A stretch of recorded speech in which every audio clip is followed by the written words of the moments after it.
Hello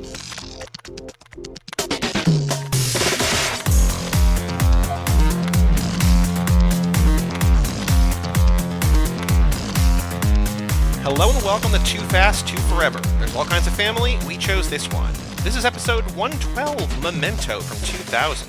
I'm Joey Lewandowski. I'm Joe too, and this episode is brought to you by Forgotten Art Tattoo Gallery. On East Avenue K in Lancaster, California, Forgotten Art Tattoo Gallery is Lancaster's premier tattoo artists working in a clean and professional environment. Shout out to Forgotten Art Tattoo Gallery. Shout out to Forgotten Art Tattoo Gallery, perfect sponsor for today's episode, as tattoos and inking and memory, all sorts of things come into play in our back half about Memento. But first, Joe, extracurricular activities. What have you been up to since we last checked in? First thing up today and this weekend, we were doing a lot of baking and fooding and things like that. For the first time ever, Rachel made me cherry jam. It was our first time making jam. Cherry, it's cherry season. If you go, there's a whole bunch of cherries that are in giant bags right now, and I love cherry jam. And I love it because I use it as sweetener in yogurt. I actually had this yogurt that I really like. We've also been making yogurt. You just get milk and then you put it in the Instant Pot and put it on yogurt and it just makes more yogurt. So I made a whole bunch more of the yogurt that I really like, and I wanted cherry jam, and there was cherries. So we made cherry jam. So that was the process we did today. It wasn't really hard. We canned a bunch of it. I don't know how it's going to turn out. They're cooling down now. There's something that I told you about, obviously watching Lost, but we also watched a stand-up special, because you were mentioning stand-up specials, and it was this one called, it was one by a guy named Jack Whitehall, and I think it was called I'm Just Telling Jokes or something, or It's Just Jokes. I'm Only Joking. I'm Only Joking, okay. And it was a really nice, gentle comedy special. It wasn't super edgy, it wasn't super crazy, it's just funny jokes. I described it to my friends as it will be a great comedy special to watch with a girl on a first date. You both would giggle, nobody would be offended. It's just jokes, right? He's just joking. And he's a good-looking dude. He has really piercing blue eyes. He's a rich kid too. It's part of the story. Watch it. I think it was funny. If you want something very tame as a stand-up, it's good. The other thing I was watching on Netflix is the new mob show. Have you heard about it? I don't know about this. It's called Fear City. They might be 30 minutes. They feel 30 or 40 minutes. It just goes through the 5 mob family bosses and how they did the first big RICO case against them, right? Okay. And it's how Rudy Giuliani was involved, and how they were involved with trash and construction and stuff like that. And it kind of has a similar feel to almost like a McMillions, just in the tone of how it's shot and stuff. Is it good? Are you liking it? I'm liking it. It's fun to see New York back in the day, right? And they have some of the guys that were in the mob on it. They have Giuliani doing interviews for it, and they do some kind of reenactment type things. It's interesting. That's why it reminded me of McMillions, just in the setup of it.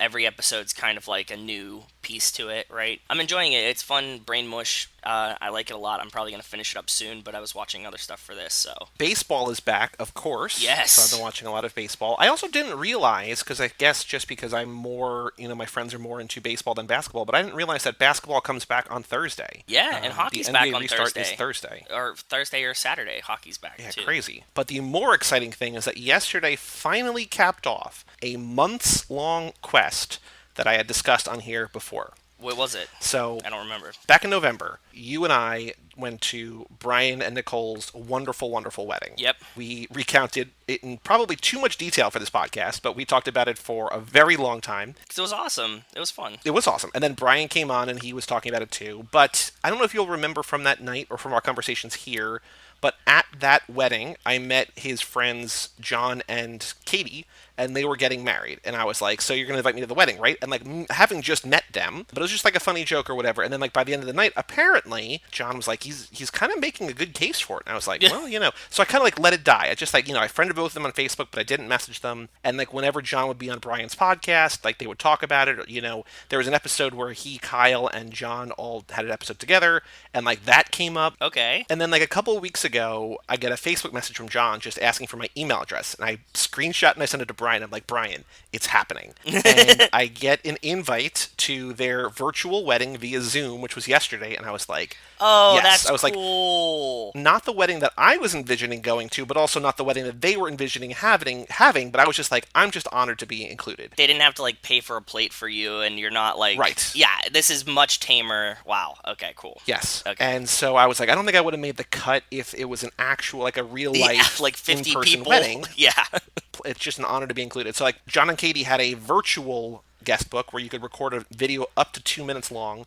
So I did a couple takes and I was just like, I don't know. And then I did one that was like 45 seconds that I submitted where I was just like, I'm so happy for both of you. It feels like months since I first met you and begged you for an invite to the wedding. And, you know, what a special day for all three of us. And I was like, I'm looking forward to getting to know both of you better or at all, really.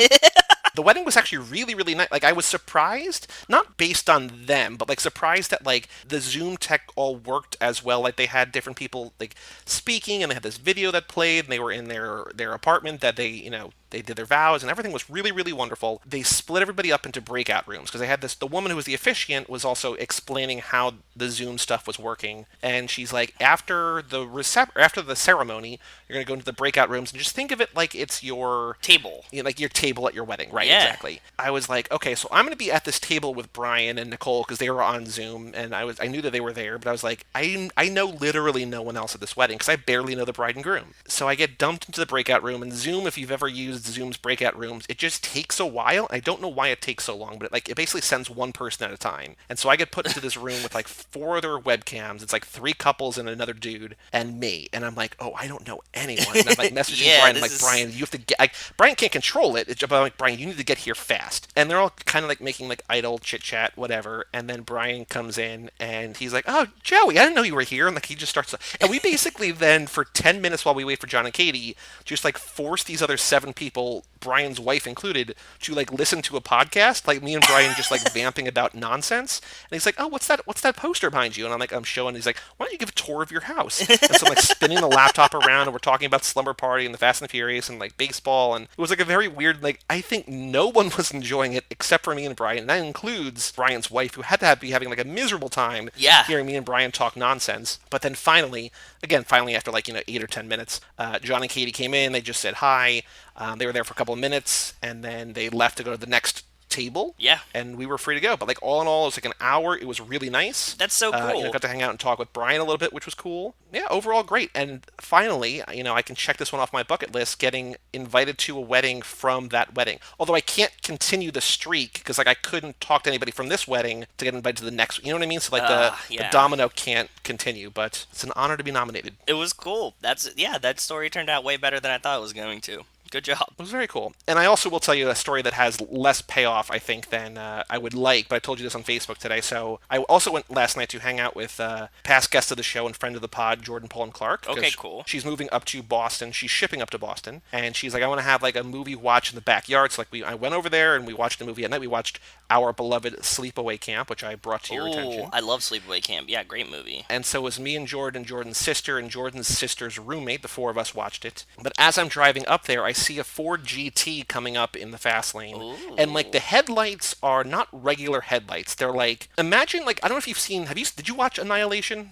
Yes. I know we picked it for Film Club. Okay. Yes. So like at the end, not even the end, but like, how like the shimmer, everything is kind of like all colors and no colors. It's just like, it's all kind of oozing and morphing and whatever. Yeah, like drugs. This car's headlights were not like that, but basically the outline of the headlights were that. And it's just like, it's this like rainbow. It's like every bright neon color mixed together and makes kind of a white light. But it's not showing the light. I don't know what it's very strange. And I'm like, I see this in my rear view. And I'm like, that's so weird and so cool. Like now, especially now that we're doing Dude, What's My Car? And like with the podcast, I'm more attentive. And I'm just like, I wonder if they have any other cool mods or whatever. And like, I didn't recognize from the front what car it was. And it looked American muscly, but I didn't know. And I see it drive by and it's the Ford GT. And I was like, oh, there's no other mods. Like that's kind of, and I look and the license plate, the license plate holder, and I'm like, oh, and so the license plate holder is Brazzers, which if people don't know is like one of the biggest porn production houses in the world.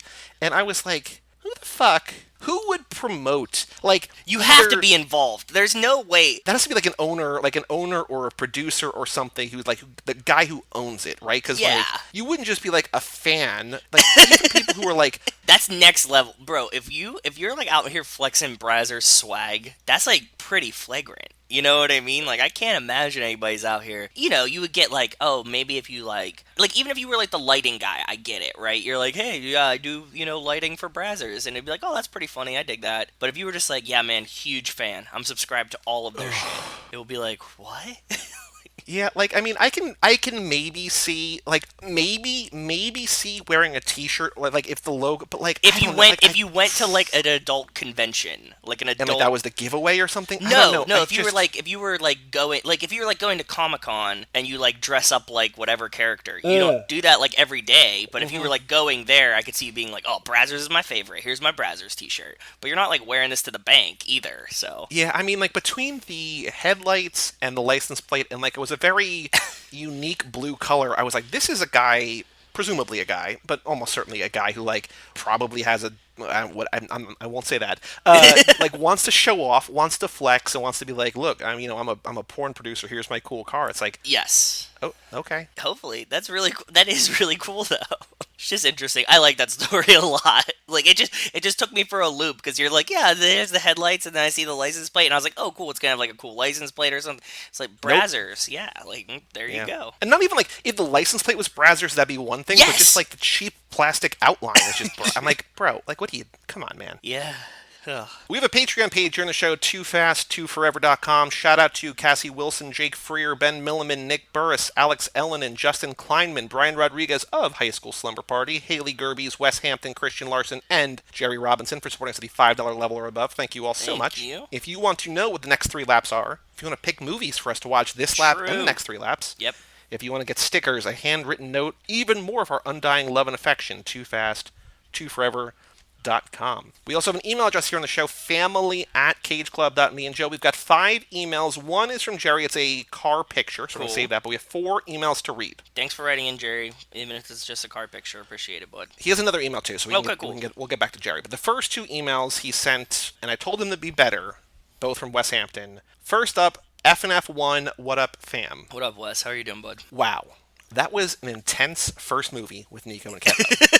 I love the intensity with which they just throw themselves into it. On Same. the one hand, I'm not surprised, just based on what I know about their interest in pop culture. But on the other hand, it's kind of shocking that they haven't seen these movies before. Yep. Anyway, here are some thoughts. Okay. We had a few Tower records in Phoenix. I think the Insane Clown Posse meet and greet I went to in 2001 was at one. More often, we go to Zia, a great local chain, or the basement of our student center at ASU, which had a record store called Hoodlums that I loved. Oh, that's actually really cool. They had a record store in the school. I never had that. You know my relationship with Screen Rant, so I wasn't surprised to see this article about Tokyo Drift get suggested to me, but I was surprised that it got picked up by so many places. I skimmed the article, didn't see a source, and it's been a couple of years since I listened to it, but my guess is someone watched the director's commentary and just took quotes and turned it into an article. I know Makes you're at sense. least a lap away, but Justin Lin's commentary is really good, and I'm excited for you to hear it. Well, I think we talked about, I think either Wes had written in or when we did the trivia for Tokyo Drift, the fact that they had hired a fall guy to get arrested was not shocking to me. I felt like we had heard that before. So I agree with Wes that, I can't believe that it became, such quote-unquote news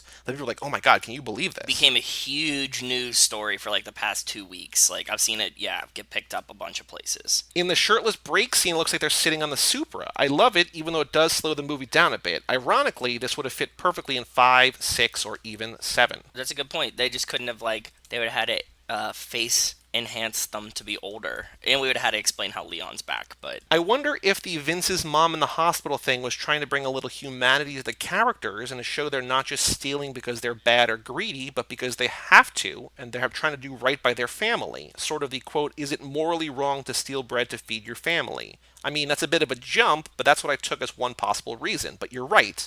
Doesn't really fit the tone, which is too bad, because it's the only time in the movie that they really talk about how important family is or refer to the group as a family. yeah, I don't know if I see it as giving them a reason to do it, because at the end of the day, they're still buying car parts, right? And Dom has a business, seemingly does okay, Like, he has a garage, he has food shack. You don't see them using nobody says like, oh, like, she needs a surgery, like we're getting money to pay for that or something. It gives them humanity for sure, but I don't think it excuses why they're stealing, because they're still just like dicking around buying car parts and dumb shit, it seems like. We did talk about, remember we talked about, you sort of dismissed the theory, but maybe your Gemini nature will agree with me now, but there's that scene where Dom's talking about, like, in those 10 seconds I'm free, like, there's not all the bullshit, right? Like, Yeah. I still think that there's a possibility that even with Food Shack, even with Race Wars, even with this and that, like, he still worries about the payments and everything like that. Like, I don't know that they're necessarily thriving. No. But Yeah, that's fair. Because like we said, there's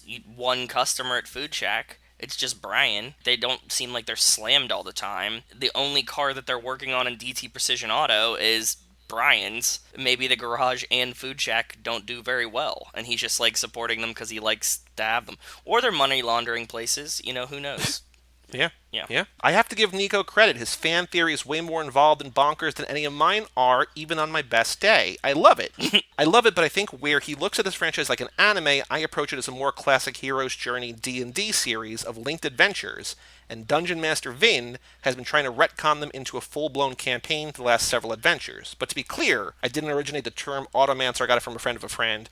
We know that, but like, we're still going to credit it to you. Yeah. I mean, what do you want us to start crediting your random friend that might have said it? Because I'm not going to. I'm just going to say Wes came up with it. That was very honorable of you to give your friend credit, so. Joey, I didn't know you were into astronomy. Mrs. Wes is a big space nut. I am too, but she definitely has way more passion about it than me. She's always pointing out the visible planets anytime we're outside at night. Oh, that's cool. That's really cool. One of our biggest memories was a road trip we took with two friends to try and see one of the final shuttle launches. She filmed the whole thing and turned it into a 45-minute documentary. I mean, it's still vacation footage, but it's so well edited and soundtracked that it feels more like a documentary. It has an emotional arc and everything. Wow. Have you been able to see Comet Neowise yet? We went out last weekend and found a spot where we could see it with binoculars. Mrs. West tried to get some pictures, but she brought the wrong lens. She did manage to get some surprisingly decent pictures on her phone, though. Cool. I have not gone out to see Comet Neowise. Do you know about this or no? Nope, I have no idea. So Comet Neowise is like this incredibly, it's what's called a long period comet that's been in the sky for a while. It's like a comet you can see for a while. Like, it's like really slow or something? I think so. I don't know all the details about it. I'm probably getting even what I said wrong. I will say that last night, as we were sitting outside watching Sleepaway Camp, we saw a shooting star. I was like, oh, that's very cool. Like, because the way we were facing, I was like, oh, did you see it? And like, everybody was like, oh my God. So it was very cool. Like, I haven't seen one of those in a long time. Yeah, that is really cool. Also, I would like to see this documentary, I think. Unless it's a private vacation footage that you don't want us to see. Like, you're hyping it up so much. Yeah, you're hyping it, man. That's it for this movie. I can't wait to hear what Nico and Kevo have to say about Too Fast. I'm sure it'll be nothing short of insane. Until next time, stay furious, Wes. Thank you, Wes. I think that they're going to have some crazy-ass theories after Too Fast, too. Or maybe they just hate it, and they're just like, we don't want to talk about this. 10 minutes of silence until they rage quit. I hope not, but maybe.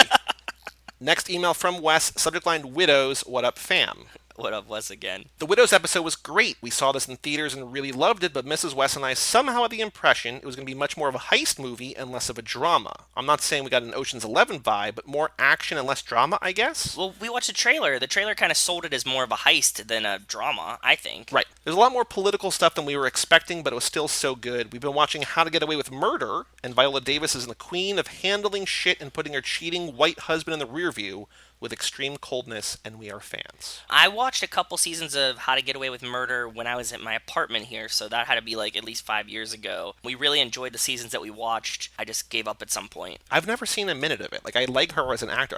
There's something about network dramas that I just kind of can't, I literally don't have the time to sort of, build in. It's an interesting premise from what I remember, and I'm probably getting it wrong because I haven't seen it or thought about it since Wes brought it up, is like she's some kind of like lawyer, or like she's like teaching the students, and she's like, this is like how you would commit a perfect murder. She's a professor at like a law school or something, and then eventually they like commit murders because they know how to get away with them. I would assume, I would hope. Yeah, exactly. At least, for the narrative of the show. Yeah. And it's like it's interesting, you know what I mean? And I love Viola Davis. I do. I think she's a great actress too. So, and I actually told you guys we were watching SVU the other day, and like in one episode Ludacris was on it, and then the immediately following episode Viola Davis was on it, and then like I was watching again the other day, and the mom from Modern Family was on it, and I'm like, God, I mean, like obviously everybody's in SVU, but at the same time it was like everybody we've been talking about in like this past week. The stars are aligning. They are. They're Comet listening. Neowise is aligning. Wes says, I'm assuming you'll cover Resident Evil, as someone mentioned in the last episode. I look forward to that, as it's not a great movie, but technically my and Mrs. Wes's first date, and we watch it for every few years. That's cute. I also love the games up till 5. I couldn't wrap my head around the controls and never bothered to push through the learning curve. 2 was terrifying for a junior high schooler, and 4 was really good, but I wonder if it holds up. I can relate to the problem of like learning new controls, and that's like a big reason why I gave up on video games. Like they've gotten too complex for my controllings, and I'm like, I Well, yeah, can't like do this. I've talked to other friends about this too. Like, if you don't keep playing video games, I think it's very hard to get back into video games. And I like the issues of the games on like Game Boy. Give me like 2 buttons or 4 max. But like with the controller now, and you have like all these different fucking buttons and combinations and stuff, like they've made them more complex, like for like people that wanted more complexity. But at the same time, you've lost the approachability of them when there was only 4 buttons, right? I guess. I mean, it depends on what you're looking for. I think that there's probably people like you who don't want that, but there's the ability, the input, the Yes, you want more control. wide-ranging. For me, as a 12-year-old, I would love to have had like as much control as possible. But now that I've been out of the game for so long, I'm like, there's no re-entry point because everything's too complex. Well, that's what I'm saying. Like, if you Yeah. stop playing video games, you can't come back in. I think that's why. Yep. Like, it's, I still love it. I still love it. You're like, yeah, man, you're allowed to. A lot of my friends still do. It's just like I stopped and then never could really get back into it. Wes says White Castle's all over the north, it looks like. I know they have it in Missouri, because every time we go to St. Louis, we get some. I love it, but after last time, I know that if I had it more than a few times a year, I'd get sick of it. Yep. While looking for a map of locations, I kept finding maps that compare it to a location for a chain called Crystal, which I'd never heard of. You know Crystal with a K? Krystal? No idea what that is. Apparently they do something similar. There's a couple locations in Austin. Wasn't far from my work, so I'll have to try it. Scratch that, one of the maps lied to me. They're all over the South, but not Texas. There's a tortilleria, Crystal. I'm super disappointed. Damn. If you hit one up, let me know. Do they do like sliders as well? I don't know. It just says they do something similar. That's all he says. I don't know. Something similar can only mean sliders, right? Probably. Yeah. Joe, I'm almost positive you had the tattoo conversation on the podcast and you were very against any sort of infinity symbol. I think it was real early days when you guys were playing a game with guests that had to do, with Tobin and Island. About That's picking right, quotes from the okay. movie and on which body part you get it tattooed. I definitely remember you talking about the infinity symbol being a very basic art off the wall kind of thing, and you were not about it. Yeah. Which tracks with, that's why when you said that you would want one, I was like, wait, what? Because that goes against who I know you as a tattoo connoisseur. Like the infinity symbol, if it was if it was like actually too fast. Which is what I pitched, for the record, but go on. Okay, if it's actually that, I enjoy it. I think that's cool now. And like on today. If it was just like an infinity symbol, I think this is kind of lame. But at the same time, like, you know that I've been pitching this to Rachel forever. It's like I want like a tribal armband with like a yin yang and like flames, Guy Fieri quarter machine stick-on tattoo. She's not about it. She's like absolutely not. But I think it would be really funny to get like these iconic stupid 90s tattoos of like Yeah, but like it's permanent, and like how Oh, long I does know. a joke last? Because like at some point, like people see that, and like if they don't know you, they're like, look at this ass, look at this idiot. That's Like, even better. See, the thing is, I like making myself unapproachable in ways like that. Like, if somebody saw that when they were like, oh man, I'm not going to talk to that dude, I'm like, perfect. You're the kind of person that I wouldn't want to talk to anyways. so why don't you just start frosting your tips then? Like just start small with ways that you can Yes! come back from. I would definitely love to do that. And, like, wear, like, a flame visor. Like, all of these kind of things. Like, I think that it would be fun. Because, like, if somebody saw that and they were like, dude, that's hilarious, I'd be like, you are a person that I'd like. I don't know that anybody would say it's hilarious though. I don't think that Oh, yeah. because I think that people who think it's funny would be like, oh God, I don't want to approach that guy because I hope, but like, No. 'cause you don't risk going up to somebody like that and be like, that's so funny. They're like, what's funny about it? Like this is who I am. Like, No, I mean, like if you would see me out, like I'm very approachable. I don't know why, but people love like just randomly stopping and talking to me, and I think that, and like they tell me all kinds of weird shit like that all the time. So I think that if you saw my face, people would be like, "Oh yeah, like that's really funny. Why'd you do that?"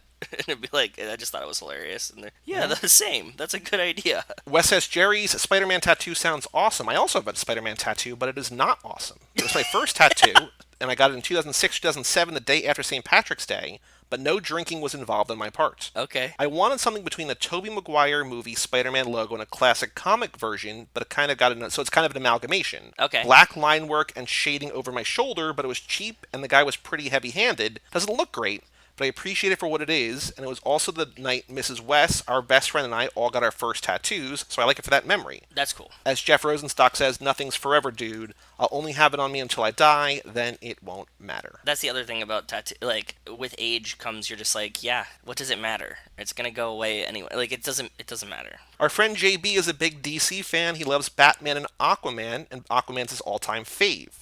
He also just loves comic book movies in general, but he gets so mad when anybody talks about the MCU because even though he enjoys those movies and characters, he hates that everyone compares the DCEU and says how much better the MCU is. I won't get too detailed, but he has some very colorful rants about it, and we all kind of like pushing his buttons. I love instigating your friends, as you know. As I know. Sorry I didn't get my last one sent in time and I get to read two this episode, but I can't skip one. You never know what next great debate I'll accidentally start. I'm looking forward to Memento, since I haven't seen it since high school, and I'm curious to see if it holds up. Until next time, stay furious, Wes. Spoiler alert, it holds up. I just didn't remember it.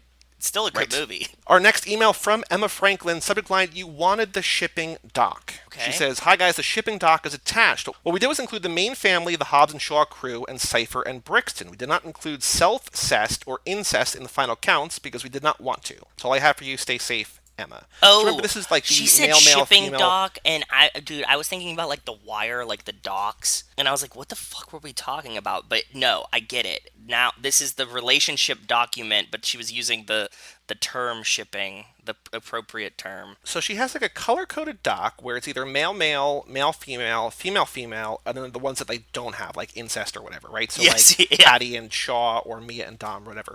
I was kind of like, this is definitely the kind of detail that I want, but I was sort of hoping for like, I don't know what I was hoping for, but I was kind of hoping for like most likely as opposed to just the possibilities. Yes.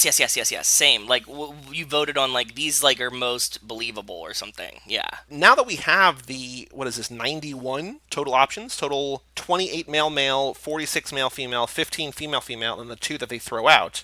So I guess there's 89 possibilities that they're playing with. Like, which ones haven't we seen that are most likely? Yeah. So if you want to send more information, Emma, if not, do it. If that's not, totally yeah, fine too. ignore it. I didn't remember about. I thought you were trying to send us either shipping documentation, Just a manifest, yeah, man. oh, like just, a manifest. Yeah.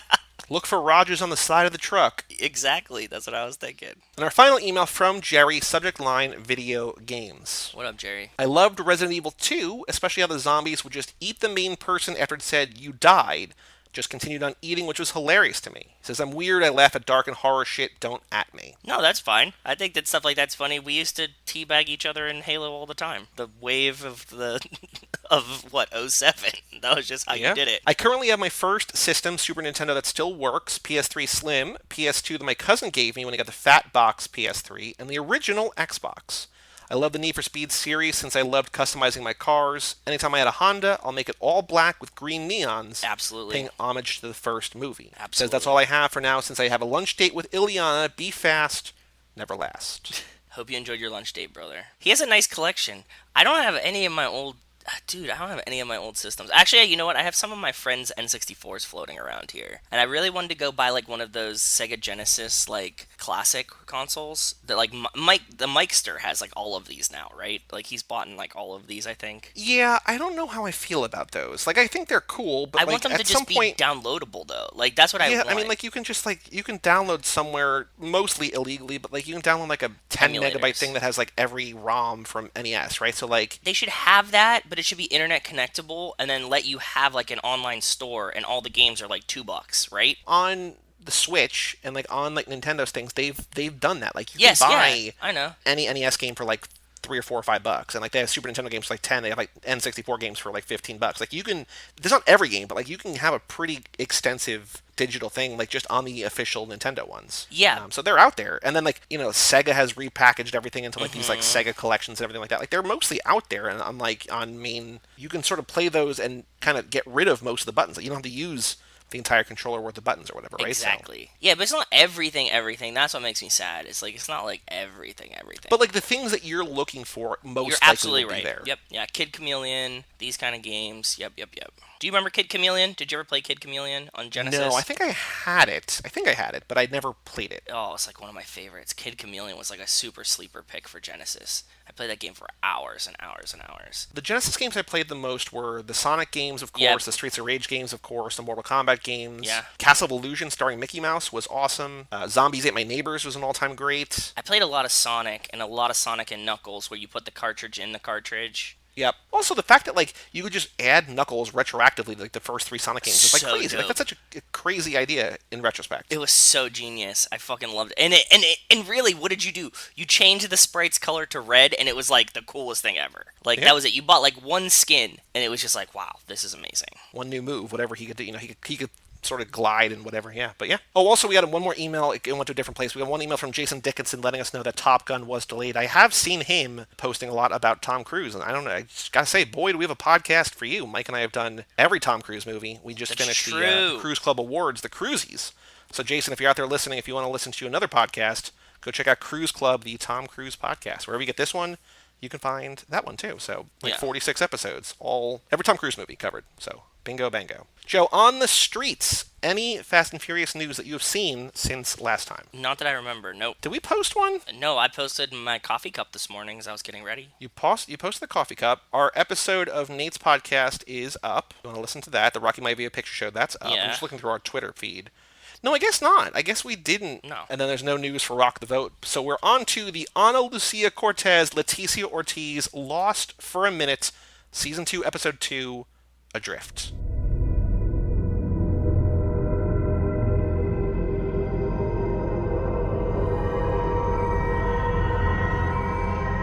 So here's the thing.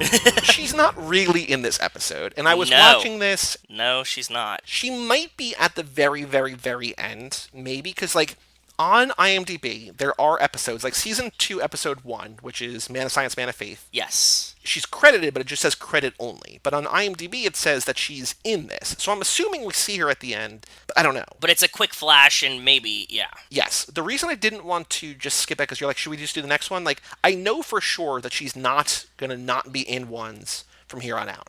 Like, or there's ones that we can skip that are credit only, but we'll get to those when we get to those. Okay. We kind of have, we could do a sort of a quick recap rundown of, like, the last 2 episodes of Season 1 and the first 2 of Season 2. I know that there's an episode, and I don't want to explain or spoil what it is, but there's going to be one where we get, like, a lot of her. And I don't know if that's the next one or in a couple, but, like, we're getting up on one soon. Okay, cool. That there's going to be, like, a lot to talk about. But I wanted to sort of, like, instead of just being like, well, here's the next thing that she's in, let's just kind of cover where we are right now, because this is again your first time through. So yes, so how did you like the end of Season 1? I guess end of Season 1 is like they pushed the raft off. Claire's baby was gotten stolen, but not really, which was like a really lame outcome of that. Like the French woman just comes back with the baby. Danielle Rousseau. Well, she didn't come back. She was offering it up as a sacrifice. Nobody came for it. Yeah, but like she's like, oh, sorry, like they didn't do it. And it's like, okay, cool. That is like very anticlimactic. Walt gets kidnapped. The hatch. They blow open the hatch. I was like, oh, cool. That was a pretty good end of the first season. I like that a lot. I was excited for the second season. I would have blown my fucking brains out if I'd have had to wait like 4 months, 6 months in between. But you had to wait just, if you wanted to, 8 seconds, then just fire up the next episode. Yeah, that's what I did. So, Season 2 starts out great. I really liked the turn that, like, the guy running up the steps, Desmond. See you in another life, brother. Yeah, I liked that he became the guy in the hatch. In the hatch. That was very cool. What a nice writing tip. Yeah, so now you know Desmond. Desmond is probably my favorite character. Desmond rules. Like the more you get into his story, just the crazier it all is, and like he's awesome. And Henry Ian Cusick, who plays him, is great, but Desmond is the best. And I also said, like, I was sort of teasing Season 2, Episode 1 and Season 3, Episode 1 both have great, they're both great season openers. Like yes. This one, like, you see the whole thing, and like, you don't know who this guy is, you're not seeing his face, you're seeing out. him work out and whatever. Yeah. I posted a thing, we see that when the hatch door blows off, it says quarantine on there, and yes. Like, it's Yes. basically just saying that, like, in this pandemic time, it's important, like Desmond, to keep yourself fit, to, inject yourself Oh. with whatever serum he's doing. Like, have a routine, Fake keep things daylight. normal. So it's just kind of a funny, like, I was just looking for an image. I wanted to put the gif of, I wanted to put a gif of just Desmond, but, like, I couldn't get a good one that wasn't kind of a spoiler, wasn't kind of a Okay. future thing or whatever. But then on one of the images that I clicked on Google, it was a link on Nerdist to that, and I was just like, oh, this is kind of cool. So I just posted that instead. But yeah, so I love Desmond. So we're into season 2 now. Man of Science, Man of Faith, Dude, great episode. the first episode we get another Jack flashback, which is fine, whatever. But the wig that he's wearing in this Oh yeah, flashback is so fucking terrible. I couldn't get over it. I'm like, bro, like, why did they have to put this Well, yeah, the bullshit? show's in the past, man. You can't just have a shaved head. It's just it was Oh like the '90s or God, it was whatever. so stupid though. It was just like it's a bad wig. I don't like even mind the haircut. It's just the wig is bad. Like he's clearly wearing this stupid wig, and now we see that why he's fallen in love with his wife that he's not with, but we don't know why yet. And I will give a shout out to, if she is listening, to Kara Gaylor Regan, who, like, on Wistful Thinking, I learned from her and from Jordan, the aforementioned Jordan Pullen Clark, about eyebrows and how they were plucked within an inch of their life in the 90s and early 2000s. And, like, Julie Bowen lying in bed there, I don't know if it's because of the accent that she was in or just, like, the fashion of the time, or if this was, like, makeup to, like, simulate earlier, but, like, her eyebrows were, like, so light. Like, I mean, they. I don't remember them being like this in the earlier flashback, like on the wedding flashback. But like here, I was like, oh, there's something going on here, and I don't know if it was stylistically to show like earlier in time. But Kara, if you're listening, I noticed these eyebrows, and I was just like, oh boy, there is something going on here. Yeah, I notice it more too. I have a friend that did a similar thing to me. Like, I'd be watching reality TV and she'd be like, that chick's eyebrows are wrecked. And I'd be like, I don't even notice that. And then, like, now, Right. as you start You can't noticing, not. you can't. Exactly. Yes, exactly. Also in this episode, there's one other note that I have. What? There's one line that Kate says to Jack. Are there any particular lines that you remember No. that's actually even in the previously on Lost in episode 2? No, because I'm watching it to watch it, so it's hard for me to take notes, actually. She says, live together, die alone, right? And I was just like, Ooh. ride or die, right? Ride or Yeah, die, remember? exactly. Just the way that she said it, I was just like, where she's putting it back and saying, because it's something that Jack had said before, that Yeah. Dom had said, and Letty and Kate spit it back at them like, ride or die, remember? Yeah. Live together, die alone, right? So adrift the episode that Letty is not in. Anything of note that you want to talk about? Or Yes. if not, do you want to know, or do you want to guess what's actually going on the island at the end there? But go ahead, hit us with whatever you want. The main thing I noticed from this episode is the actor that plays Sawyer is so uncomfortable with putting his mouth on another man's mouth that he has to fake CPR badly. He like puts his mouth like on his hands so he doesn't have to touch Michael's mouth with his.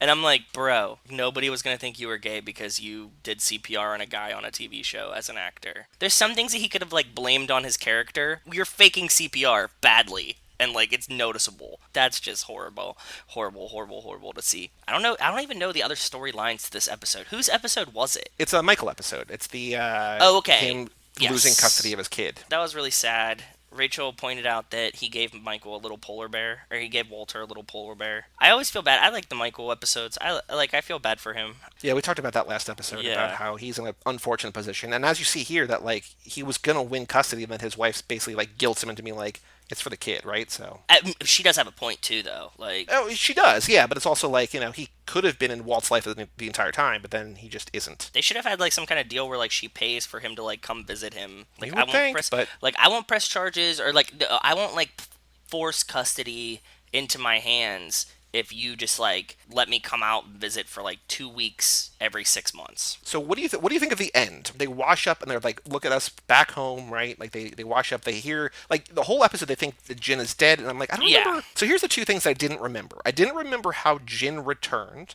and I didn't remember how we transitioned to the next sort of chunk of story. Them washing up on the island, thinking they're back on their side of the island or whatever.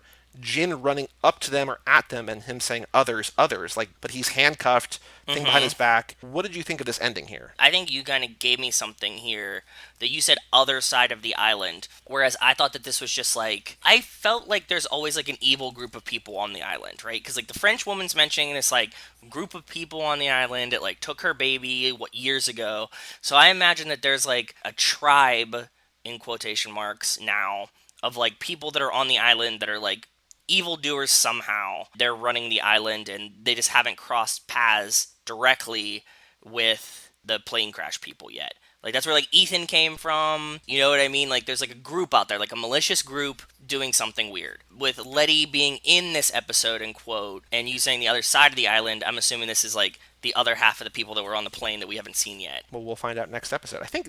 Well, I don't remember how it all breaks down. Like, I know the arc, and I was texting with Rachel because I was just like trying to figure out, and I confused two characters that you don't know yet. Okay. Because I remember how things continue and progress and end and whatever, and I was trying to work, like, it's all in my brain, but I don't remember the connecting of the dots. Like, I remember the dots, but I don't remember how the dots actually connect, so. I'm excited to see where it goes. I'm excited to see more Letty, and I'm not sick of the show yet. It's still very interesting. The numbers thing on the door, I want to know what the fuck the numbers thing on the door was. Why do you have to type them into the computer? Why does it reset the clock?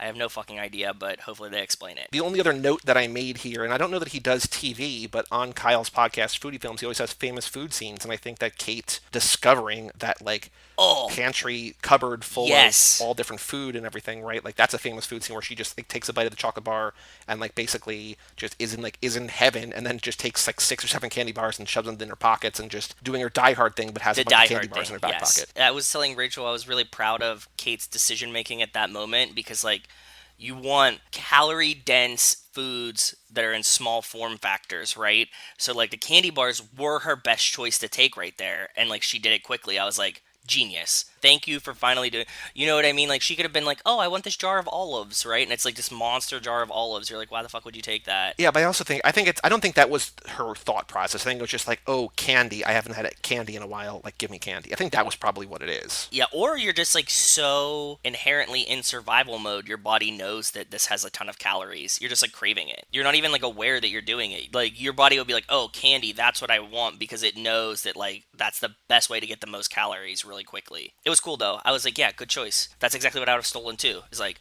tons of candy bars. They're super dense. Yeah. Any other thoughts, or are we just going to come back next episode, because we're not doing them on the Fast and Furious episodes. We've got one more this week, which I think should theoretically have Letty in it. I hope, but we'll find out. But any other thoughts about Adrift, season 2, episode 2? I get so back and forth about Locke being, like, doing whatever the fuck he wants and, like, lying, but also he's like, I, like, respect that he's doing what he wants. Like, why are you being so...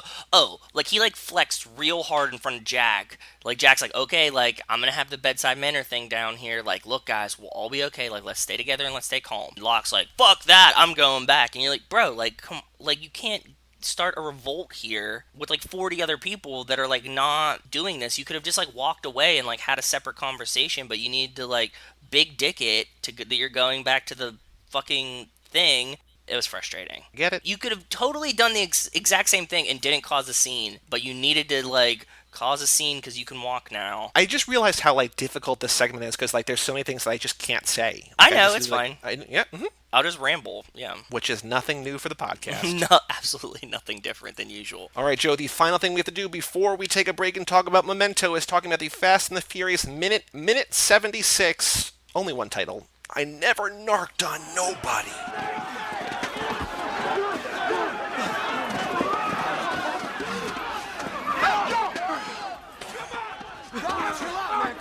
I never knocked on nobody! I never knocked on nobody!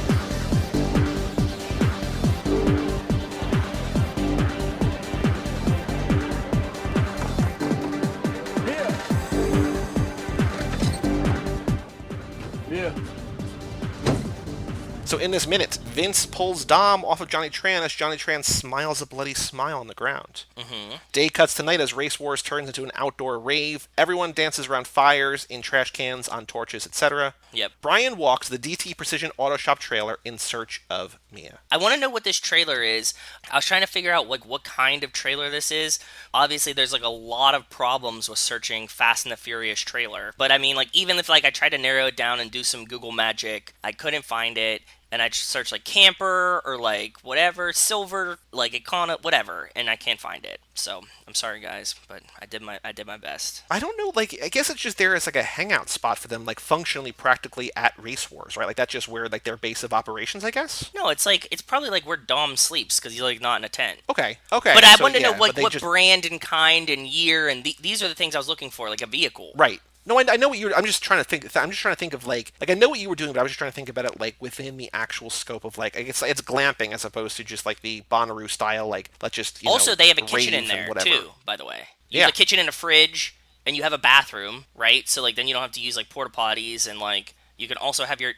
You saw that they're like at Girl Racing Club. That's where he goes to sleep. I'm sure like that's where he and Letty sleeps. Racing And, like, Girl Club, please. Racing Girl Club. yeah, Racing Girl Club. But I'm sure that he and Letty sleep in there, and like everybody else kind of just like passes out in chairs or tents or wherever, trying to Right. find a girl to find her trailer, whatever. This is kind of an uneventful minute overall. We're going to get into the big reveal next minute about Brian telling Mia that he's a cop, right? I think that's going to be either next minute or in a couple minutes. But the only real thing that I wanted to point out, well, there's two things. Number one, we got another song from the score, which is Race Wars, parenthetical Night Rave by BT. That begins. But the only other thing, this is the only I was basically struggling to come up with like anything about this minute that we could do for trivia. And again, this is kind of a bullshit trivia question, but again, the candle one is no more or less bullshit than this. There are 18 fires, and we spent a couple minutes before we started recording just verifying. There's 18 fires ablaze at the rave. We see 16 in the single shot, which is linked. The image is linked, and the fires are circled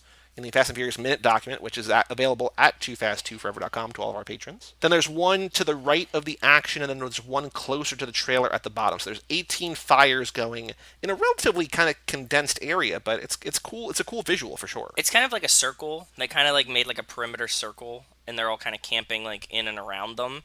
I thought it was pretty neat. The numbers questions, like I know we've kind of flip flopped on this, but like I can't do it. We can come up with something. The thing that we saw, that there's a giant flag on top of that on top of that tent. Oh boy. That is a vertical green stripe, a vertical white stripe, and a vertical red stripe. No, they're horizontal. Oh yeah, sorry. I meant horizontal. Because yes. that was the whole thing. Right, Because you were like, it looks like the Italian flag. I'm like, it's not, because the Italian flag is the vertical. These are horizontal. Yeah, but we can't tell what it is. Like we spent too much time trying to figure out what this flag is before we started recording. And what was our conclusion? It was the best guess that we can have is the North Westphalia.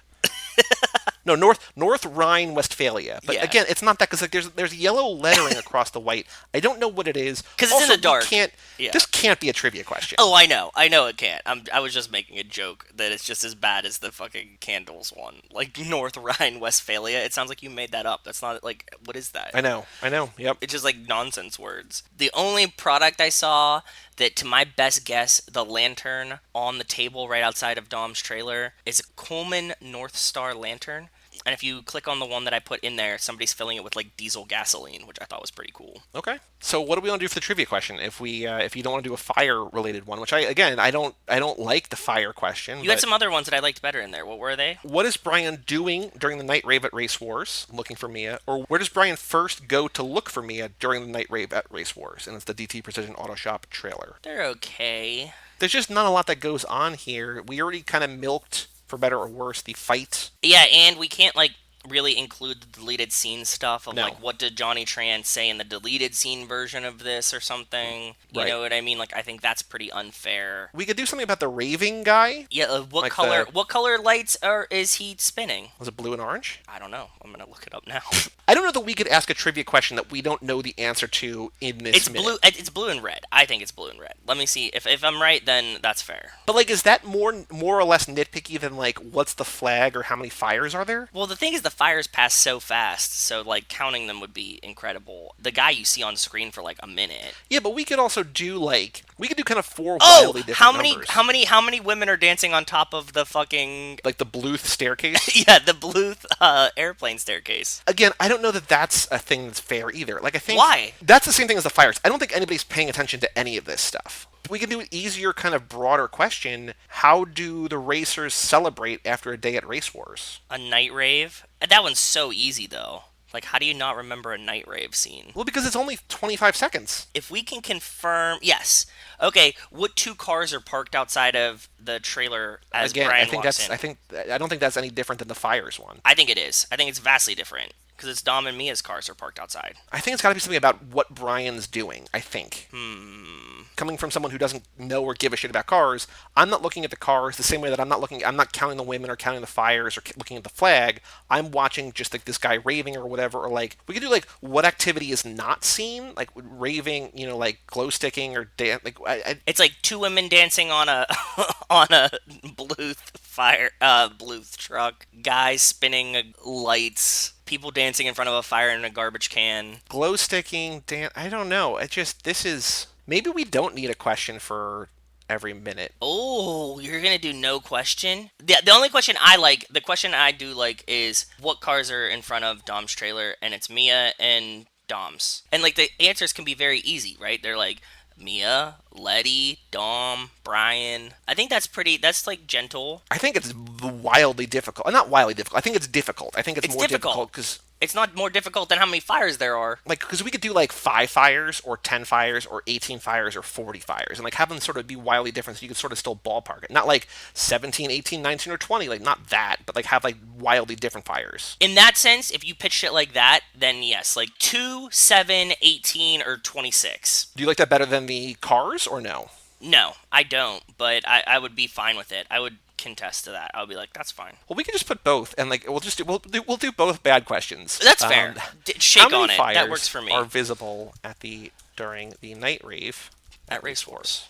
And then whose cars are parked outside the DT Precision Auto Shop trailer during the night rave at Race Wars? I still don't know exactly what the quiz is. You know what I mean? Like, I don't. It's tough for me to actually like articulate what I like or don't like. Yes, I know you were trying to say like, is this a quiz for like the show and the minute? Is this a quiz like generally for the movie, like for everyone? I think it's a show for the for the minute and the show. If we were ever to like do this in a more public environment, we would like trim down the like ridiculous questions, right? There'd be no how many candles are there. You know what I mean? Like there'd be like we'd take like the best of the best. Though, like, the ones that are difficult, but you would know, is what I would assume. Right. That's my take on it. Like, if we had to pitch this to somebody outside of it, it would be a different... Like, you would just trim it down to, like, cut some of the really obscure ones out of there. Yeah, okay, fair. So we have 2 questions here. How many fires are visible during the night rave at Race Wars? 18. And then whose cars are parked outside the DT Precision Auto Shop trailer during the night rave at Race Wars? Dom and Mia. Yes. Well, Joe, let's take a break and let us talk about Memento, Christopher Nolan's Memento.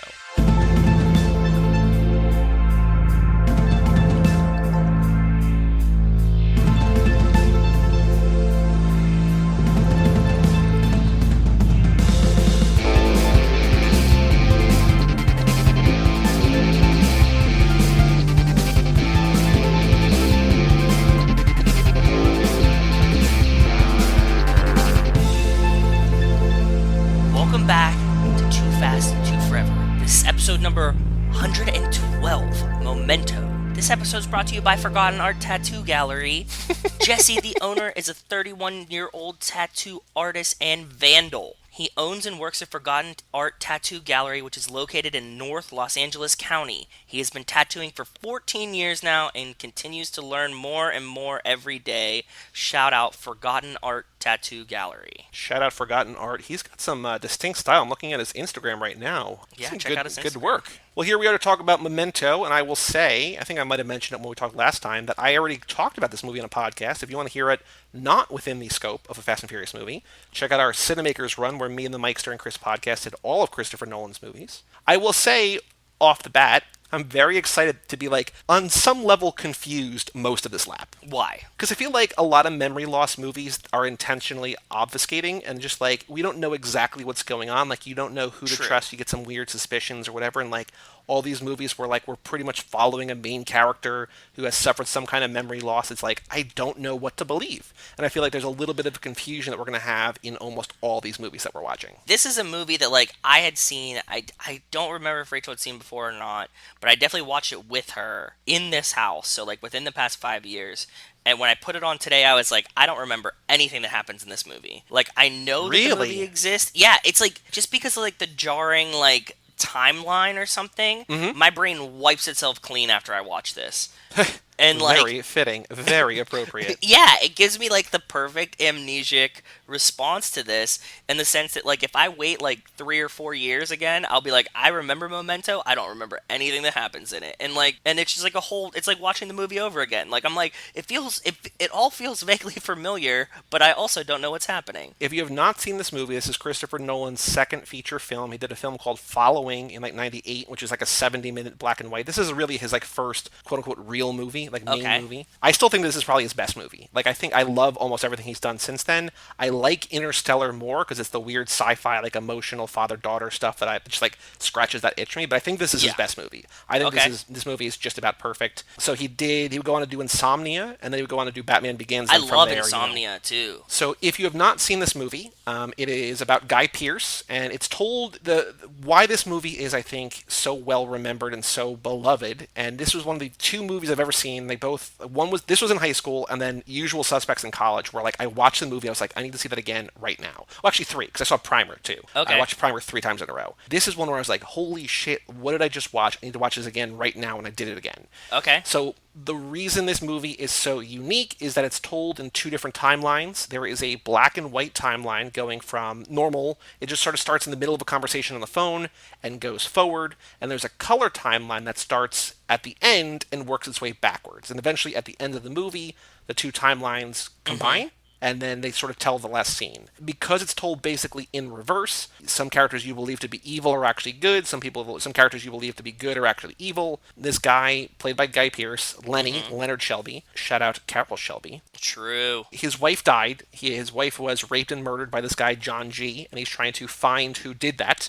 But in that rape and murder, he got clubbed, fell to the floor, hit his head, got a actual thing called anterograde amnesia, inability to form new memories after damage to the hippocampus. So he has basically no short-term memory. So he remembers Yeah. everything from, which is a terrible thing to have, the rape and murder of his wife before, like that's the last thing he remembers. Yeah, that sucks. On a side note, like one of the things that really stands out to me, and I don't know if you remembered anything, but like Carrie-Anne Moss Trinity from Matrix saying like, "What's the last thing you remember?" And he says, "My wife," and she says, "Oh, that's nice." And then he says, "Dying." It's like, oh shit, like that's Yes, terrible. that's like, a that great. is- Yeah, it was a great line. I didn't like remember it, but like when it came up, I was like, oh shit, yeah. I'm guessing that's going to be in the trailer. I don't know. I don't know if I've seen the trailer, but that feels like, oh, that's terrible. Like that is Yeah, awful. wild. And so as time goes on, we finally see him. He decides he quote unquote solves the crime that Joey Pants, back from Midnight Run, I know. I was so excited to see him back. that he was the one who raped and murdered his wife, and he's been trying to be his friend and helping him this entire movie.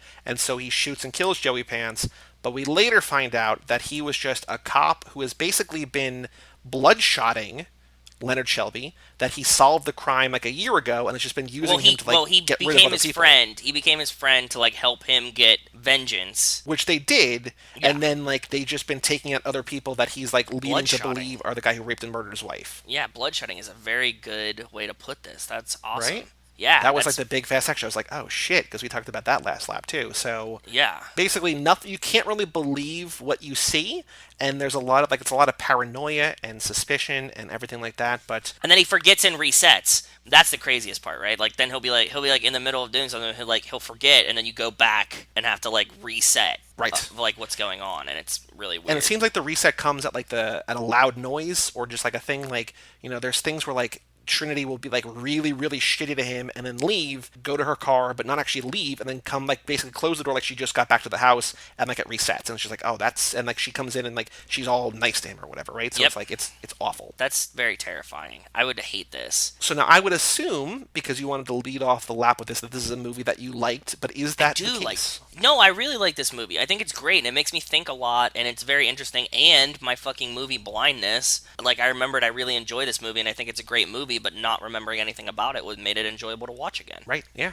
I don't remember like the ending. Like even still, like now I'm like, okay, like it's just fresh in my brain, but it's already starting to fade. Like I'm like, And I just turned this movie off 2 hours ago. And I think it's because the movie is told intentionally in a confusing way, right? Which is great, which I really, really enjoy about it. Yeah, I think it's like it's purposely obfuscated, right? What I will say is if you remember what happens, and I didn't remember all the details, but I remembered that Carrie Ann Moss was bad, that Joey Pants was good, that you're like the movie leads you to believe the opposite for a while, right? But yes. If you remember that, like, especially there's another thread in this movie. He's like, remember Sammy Jenkins, who is played by Stephen Tobolowsky. This is what I want to talk to you about. Okay, yes. Go ahead. Please, bring this up. Because I don't know the answer to this, and I want you to help me understand. So there is this, he used to be like this insurance claims adjuster or whatever. Yes. And there was this patient named Sammy Jenkins who essentially had the condition that Guy Pearce has. They wanted to see if he was telling the truth or not, that they thought they could basically prove that he was faking it, and so that they would trick him into like doing like electroshock therapy where like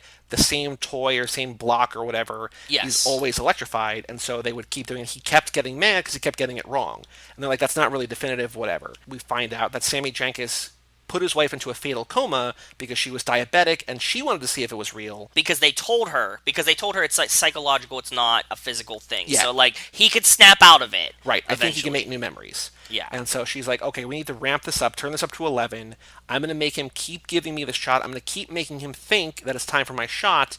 And he's going to be like, he's going to drop the facade and be like, no, I love you, honey. Like, I remember everything, whatever. Yeah. That doesn't happen. She goes into a fatal coma and dies. Yes. What we find out in reality, Sammy Jenkins was probably a real character, maybe, but he had no real significance to anything. The woman that goes into the coma is actually Guy Pearce's wife that she had survived. Is that real, though? Yes. Because as far as I know, I don't know that it really matters, but there's a thing. So what we're led to believe by the end is that she survives the assault, like the rape and the assault. She does not die. Yes. She has diabetes, and so she is put into the coma. Maybe she had the same thing, whatever, that he remembers or he's been told or whatever. There's like the assisted living facility, right? Okay. And at one point, we cut, and where he was sitting, Guy Pearce is sitting. So it's kind of like a Tyler Durden sort of situation where it's like, this is actually about him. Ultimately, it doesn't matter. That's just another kind of red herring where it's like, you think that there's something like that he's trying, like this is a clue, but it ultimately just like more sadness that he killed his wife. So that's, we're led to believe that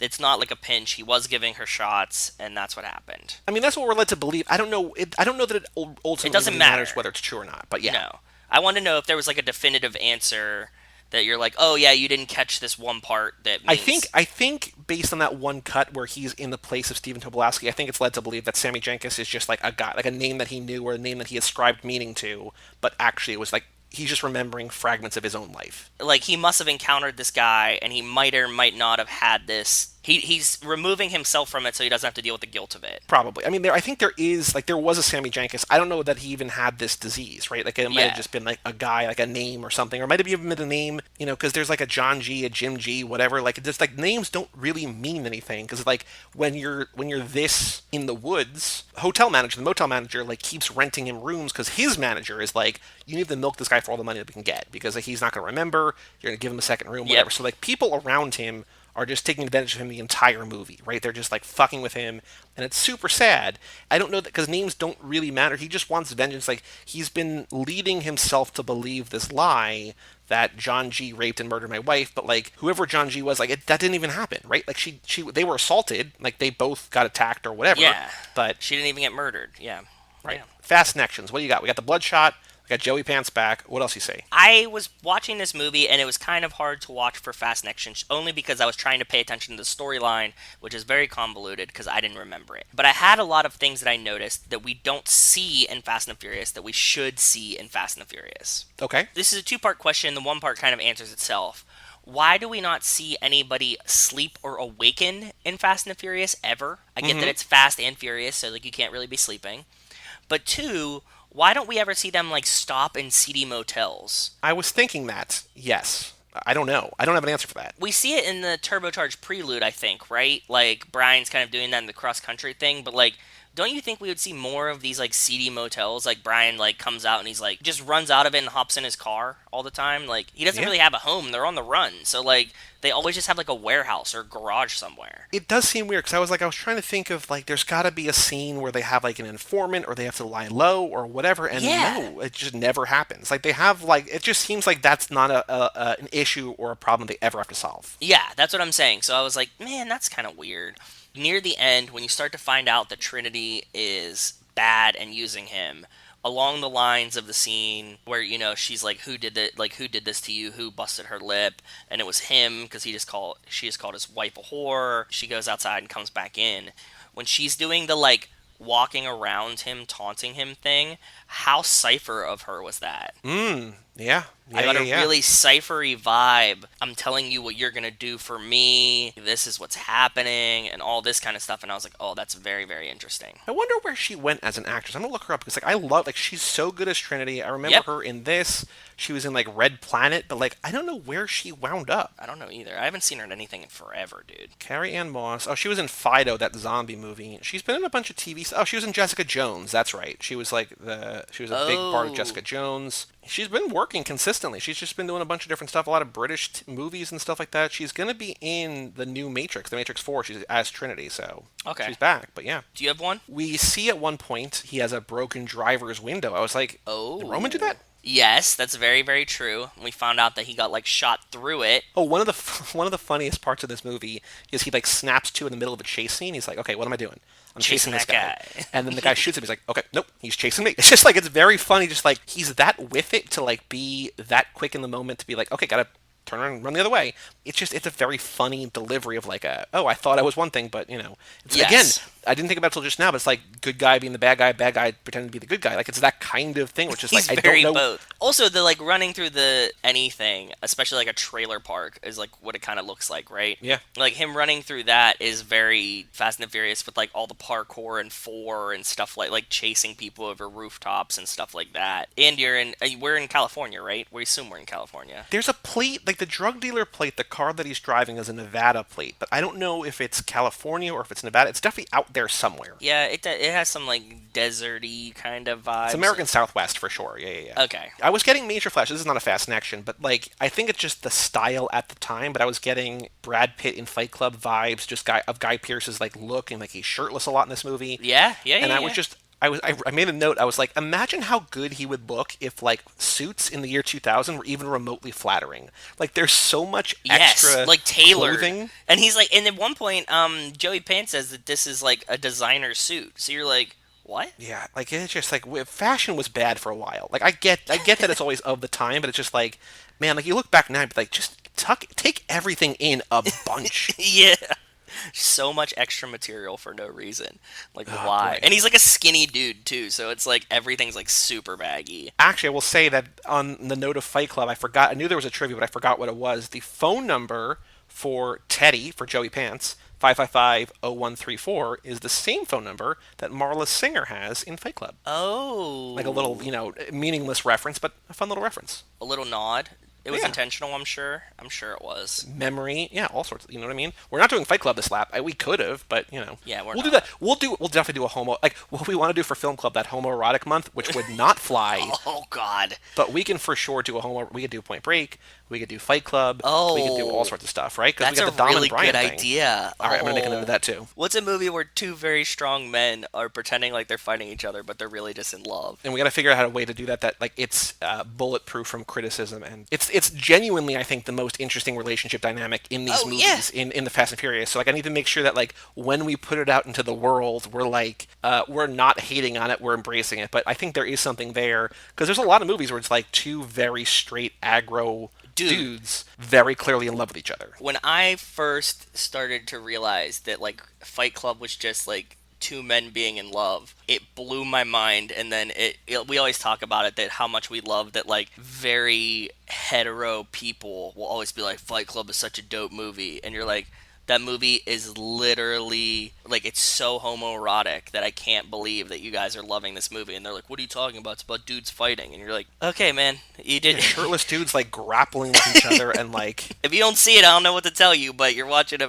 very, very homoerotic movie, and I like, feel like I might have mentioned it on here at some point, but like Fight Club and Spring Breakers and Josie and the Pussycats are all movies that are targeted toward the exact group of people that they're making fun of.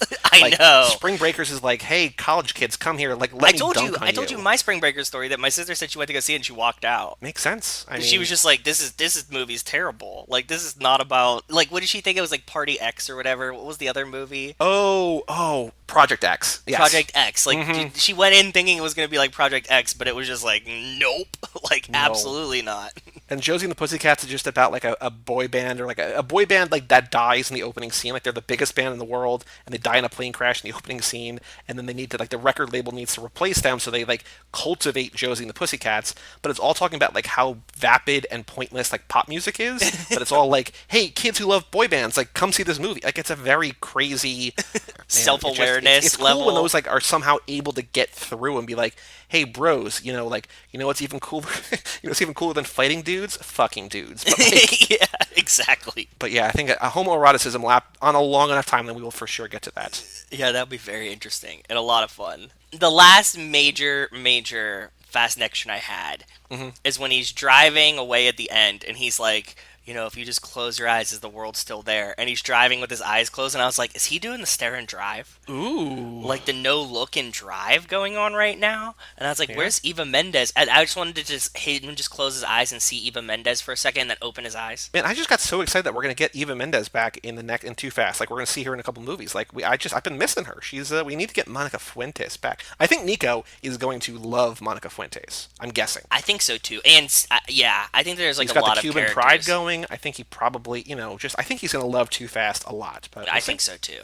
I hope so. So the abandoned barn warehouse that they go to, that like where the car swap is, where he kills With the truck, where he pulls up with the Dodd- truck? Yeah. Yeah, Okay. that reminded me of To Live and Die in L.A., where It like it's the did! counterfeiting Willem Dafoe Yes! spot, right? 100%. I thought the exact same thing. Yeah, it was very, very similar, That's why I was thinking, maybe that's why I was thinking this was in California or outside of LA, is because, like, you had set pieces like that reminded me of so many movies that we were just watching in LA. Yeah, we need like a place that's like city adjacent, but also not far from like the middle of nowhere, right? Like Yeah, and I always feel like LA is that place, right? Or, like, they pitch it as that Yeah. place. Joey Pants has two names. There's also he gets the packet, like Leonard gets the packet from Trinity, all of his like his license plate, registration, whatever. He's got the ID in there, but like it's a fake name on the ID. So I was like, this is a very Brian Earl Spilner, like a fake ID, fake Ooh. name, double identity, double persona. Why does Trinity give him a packet with his information? Oh, because he wrote it down. We learn at the end that he writes it down that he's killing this guy so he can keep chasing the dragon. What's the end game of that? Like,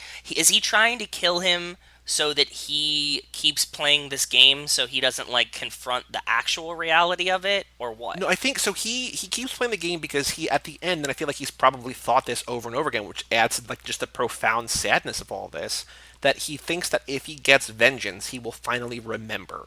He'll be like, I know that this was. 'Cause, like, Oh. he's got the spot on his chest, like I did this. Like the tattoo that's like basically mission accomplished, and like he's gotten that tattoo there. Like you see it like later in the movie, but like it's like, oh boy, like like man, like you're not gonna remember, and like you've done, like you already got the vengeance, like you already satisfied yourself. Do you and think you've been he's being trying to do used. the Sam thing of like waking himself up from it? Like he's trying to do the give himself the diabetes shot over and over, like the insulin shot over and over again, and he thinks that like if he does this, he'll snap out of it like a self. I don't think he realizes that it's over and over again. I think he just keeps thinking every time that like if I finish this, I will, because like at some point he's gonna have all these pictures of Joey Pants and like he doesn't run into that guy anymore, right? Because he's dead, right? So like it doesn't mean anything to him. So he's gonna get rid of that and he's gonna go on to the next thing, right? And like that's when like Trinity is like confused that the drug dealer that she was maybe sleeping with or whatever, that he was killed, and so he stole the clothes and the car, and like she's using him now, and it's just like this perpetual cycle of like being taken advantage of by the people that you think are friendly to you. Yeah, you just get like passed off as Bloodshot like later on.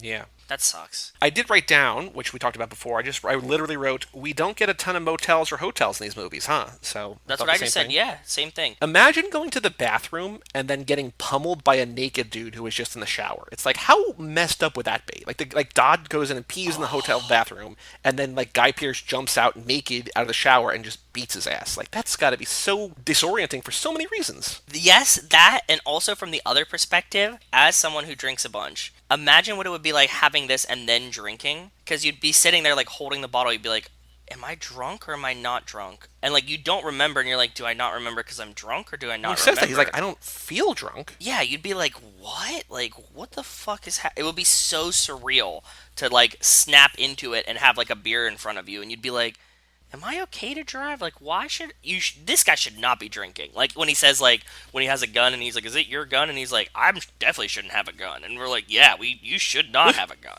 I don't have any other Fast Actions. I have some trivia, but is there anything else that you caught in terms of making this a Fast and Furious movie? In terms of like Letty's memory loss? I was having a relation. So who do we think that he is? Once you said Bloodshot, I couldn't unremember that. But like, who would he be in the Fastiverse? This does not help narrow it down, but he's very good at what he does. Because I have an answer in mind, so I'm wondering if you got to the same place. That's what I'm asking. I don't know. Who do you have? I'm thinking the only logical like comparison would be Brixton. Erased his memory, right? Like he still remembers it, but he has like a past.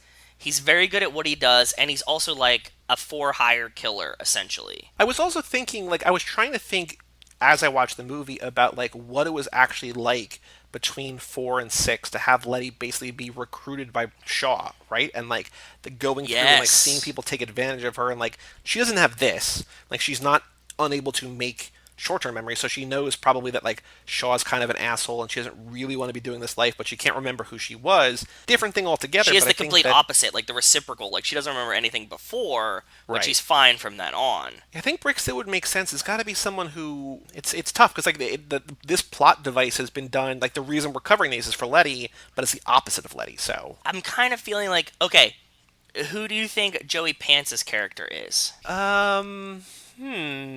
A manipulator. Yeah. But not necessarily a bad... I mean, he's Brian? I was thinking Mr. Nobody. I feel like Mr. Nobody's... Well, okay, so I feel like Mr. Nobody's intentions, we have no idea what his actual intentions are, but he seems more honest and genuine. Like, I think the way that this movie frames it, is we're not Joey meant Pants to believe. Joey Pants not honest and genuine? He's taking Well, bad he's been guys off the bloodshotting street. him for a year. Yeah, but I mean, he's still like accomplishing like a goal that is like for the moral good, right? Like he's like getting rid of criminals. What we're seeing, though, like through Guy Pearce's eyes, like he's the most evil in the world. No, because he is his friend. But everything he has is like on the back. It literally says, "Don't believe his lies." Like what we see Well, that's from the because very he wrote beginning. it himself because he was angry at him. That's not like a true statement. Oh, I know that, but like that's what we're led to believe. Is all I'm saying. Okay. Like we're meant as the audience to, from the very beginning, when he takes the picture of him and like he says like, you know, write whatever on the back, and he like writes in like that in that weird cursive, then he scribbles it out, or he writes it about like Trinity. Like there's things that he's being told to write. Yeah, he's like, don't trust her. I also want to point out that like if that's actually whoever wrote that, if that's Guy Pearce, like that handwriting like should be a font. Like that's a beautiful handwriting. Oh, you with liked that, like, it? ink pen. I loved it. It's really great for this movie. It's not like a handwriting that I'm like, oh, this is like very aesthetically pleasing all the time. It fits the tone and the theme of this movie very, very well. True. Yeah. That's what I'm saying. Like, it matches this aesthetic. I don't see it and I'm like, oh man, like, this is just such a beautiful font. Like, I wouldn't want to write wedding invites with it. But, like, in the, like, oh, I don't know where I am, I'm kind of shaky, like, my memory is, like, a little lost. Like, yes, that, in that sense, it's perfect for this film. So you think it's more Mr. Nobody, like, just, I guess, hiring help to rid the world of evils, which makes sense, but I think it's like Mr. Nobody if we were led to believe that Mr. Nobody was evil. Well, it depends on what side you're on, right? Like, Mr. Nobody could be evil. Like, Cypher could be, like, trying to, you know, build a bomb to, like, actually stop something, a cause that she believes in. It's like, what side, we just see one side and we think that they're the positive, right? Right, which is why, again, that's why I'm saying, like, we're led to believe that he's evil. So I think that, like, because we're led to believe that Mr. Nobody is good and that Joey Pants is evil, that doesn't, like, quite exactly, like, I think it's more Brian manipulating and using people to get ahead in whatever way, and to also a cop that we don't really know is a cop until the end, right? So okay, fair. That's a good point too. Yeah, that's very good. Yeah, I could see both. That works for me. Those were like the three main characters that I was like thinking. Like, I definitely got Trinity as Cypher, Joey Pants is Mr. Nobody for me, and Guy Pearce is Brixton. Also, when you said Cypher before, I was thinking, because I have Joey Pants in the brain, that's Cypher from the Matrix, and like that kind of worked too, like the kind of manipulative thing too, right? So yes, very true. Right? Oh wow, I didn't even make the connection. I was just obviously thinking about Charlize. So yeah. So on one version of the DVD, which I think is the one that I had originally, and I might still have somewhere, I don't remember, you could unlock the chronological order of this, but like it was like hidden like deep in menus. Like it was this whole like the DVD. I don't Did you remember ever watch this. it like that? No, there were the DVD don't know why case you was would. like a case file. Like it was like a blue, like a doctor's, not pad, but like a doctor's patient file, right? And like you would open it, and like when you put on the DVD, like you had to like play like memory games. It was like remember where these things are. Like that was like the menu. I was like, this is weird. But like on the second cool. disc, you had to like answer questions to basically unlock. I'm sure people have ripped it. It's on YouTube or not, maybe not YouTube, but like somewhere, right? Like you could probably find it illegally wherever, right? But like, or no, even on like, I'm sure there's like a way to do it on like Amazon, Netflix, whatever. Like it's just called like the alternate cut or something. Yeah, somebody has it. So Stephen Tobolowsky, who played Sammy Jenkins, in real life had amnesia. So he was given an experimental painkiller that induced amnesia for surgery he'd undergone, and he said that it helped. He thinks it helped him get the part because no other actor would likely have had his first-hand experience, which is pretty cool. Did he would he have amnesia forever, or just for a little bit? Based on what I just read, based on that, it sounds like that it was like just for a time to forget the surgery. I don't know, but it seems like it wore off if he's able to remember that he had amnesia, right? Like, yeah. I guess it's not permanent.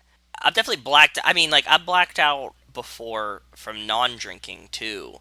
Just like in high stress situations, I've definitely like blacked out and like lost like big chunks of a day or something. Have you ever experienced that? Like you are somewhere and then you're like, and I'm sober. Like I remember like as a child, and I would just be like somewhere else, like of the age of reason, like not like because I'm just a small child. I might have told this story on here, but I remember in high school I stayed up all night at a friend's house playing poker, and I drove home at like 6 o'clock in the morning, and I got home as my parents were getting ready to go to work, and it was like the summer, whatever, was fine.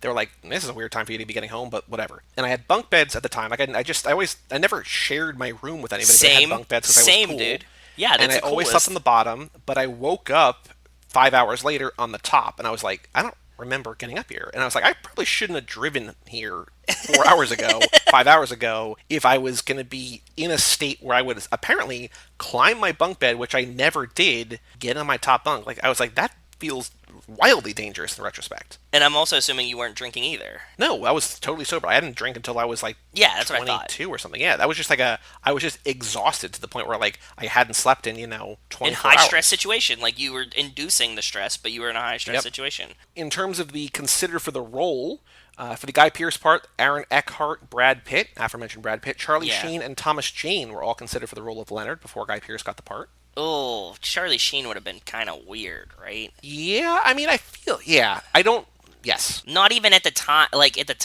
even at like peak Charlie Sheen time, I think it would have felt very, very disjointed. Like it would have been weird, yeah. Apparently, Christopher Nolan's first choice for that role was Alec Baldwin, though, which we just, when we did The Getaway, we're like, Alec Baldwin's not Steve McQueen. Ashley Judd, Famke Janssen, and Angelina Jolie were considered for the role of Natalie, the Trinity part, which I can see all three of them doing, but I think she's good. I mean, I don't think she's very good. I think they all could have done that, though. Like, it's a manipulative part. Like, it's a weird role to play, because, like, you have to be like, I'm being portrayed in the wrong light the entire movie. The only one that I could kind of have a little bit issue with is Angelina Jolie, but I think that if I would have seen her in it, I think she would have pulled it off. That's the only one that I'm like, I don't know how it would work out, but like it would depend on like how the takes are those days. So. And the only other trivia that I have is that my favorite band, Radiohead, Paranoid Android, which is probably their biggest hit, was originally going to be used in the closing credits, but Christopher Nolan realized that he did not have enough money to pay for that song. And that song is mostly about, like mental stuff, like insanity and just being manipulated and lied to and everything like that. And so very interesting. Wow. Yeah, so it would have fit very thematically. But yeah, you want to watch a trailer? Yes. So if you search Memento trailer on YouTube, the first thing that comes up is some guy named Nicholas Rakuchia, who has the Memento trailer. It's got like 6 million views or something like that. It's 2 minutes and 21 seconds. So let me know when you're ready to play it, and we will count it down. I'm ready whenever you are. All right. 3, 2, 1, play. Okay. Rated R. I was saying before we started recording that the movie clips classic trailers is a 90-second. This is an extra minute, so I don't know what this is, but we'll find out. Okay. Where am I? Let me turn it up some. I do want to say that the transition from black and white to color is still so cool. Like, even remembering that it happens, like, it's still so cool. Yep. Oh, well, only every time I see you. I love Joey Pants in this movie. He's so good. Amnesia. No. Lenny! I have no short-term memory. I know who I am. I know all about myself. I like that he stylized the font in that one tattoo, like in Facts. Yes. Like, yeah. He spent like a lot of time on just that tattoo. Oh no, he goes to tattoo shop, so he probably got that one at a tattoo shop. Yeah, here. That's nice. Dying. Oh. Yeah. My So wife say what deserves did you just to say? think Because I was trying to doesn't listen to make a that. difference whether I know about it. Just because there are There's things like I don't one know tattoo that he has that doesn't mean like my is actions like are meaningless. on his arm, and it's like very stylized because like he's like hand doing the rest of them, right? But I was like, oh, how did he do that one like so well? And it's like, no, he spent time in tattoo parlors too. So okay, fighting him, This guy, don't you? naked My guy, wife took away my fucking memory. kill him. This feels like not a real trailer because he just said my fucking memory, and I don't think that would have happened. So I don't know what this is. So maybe this isn't the official trailer, but it's fine. It is what it is. Yeah, it's just scenes. What have I done? Oh, he starts to see. It's structured in the style of a trailer. It's a little bit more spoilery probably, but How many times I gotta tell you? Yeah. It's not safe for you to hang around here anymore. Why not? Because the cops looking for you. Oh shit, You're gonna pay for what you did. he's getting chased. Thanks to you. Backs out of the. Who lets this guy drive, by the way? How is his driving working? well, I mean, you have long-term memory. Like it's you can drive. It's just a matter of like I don't remember where I'm going. It feels like he's always holding like directions. Yeah, but that's kind of dangerous. Oh, it's definitely 100% dangerous. That's what I'm saying. Like, how is he not like crashing into people all the time and then just like walking away? Like, whoops, I forgot. You know, I've had more rewarding friendships than this one. I've had more rewarding friendships. Although I do get to keep telling the same jokes. That actually is a good joke too, by the way. Yeah. Like I get to tell you the same jokes over and over again. Oh, and I do remember that, like, Otni Mem, which is the Memento spelled backwards, was their whole marketing campaign for this. I remember that, obviously after the fact, but... I didn't remember that because I don't think that I was like aware of this as it was coming out. Well, it definitely wasn't, but I just remember, like, being, like, engrossed, because this came out in 2000. I saw this for sure in high school on DVD, so it was probably... I think so too. Yeah. 2003, 2004, probably, so I think I probably did, like, a deep dive, and I had the poster. Like, this is definitely one of those, like, mindfuck, like, high school, college, like, bro, you gotta see Memento. Like, Yeah. I think it's genuinely a great movie, but it's also one of those, like, yo, you gotta see Donnie Darko. Yes. You gotta see this movie. Yes. You gotta see Fight Club. It's Fight just like, Club. yeah. Yep. I think so too. It's like if you would have hit this like right as it came out and you're like 14, 15 and a guy, you'd have been like, whoa, like this Yeah. is peak cinema. You know what I mean? Like, Yeah. wow. Yeah. Okay, the final game is the letterbox game. So, for reference sake, Joe, we hit the milestone last time. Mad Max Fury Road has now been seen by 602,000 Okay. people. Memento from Oh, 2000, God. directed by Christopher Nolan, starring Guy Pearce, Carrie Ann Moss, Joe Pantoliano, Mark Boone Jr., and Russ Fega, has been seen by how many people? Good luck. I'm gonna make my biggest guess of all time. Okay. I gotta go 250,000. Higher.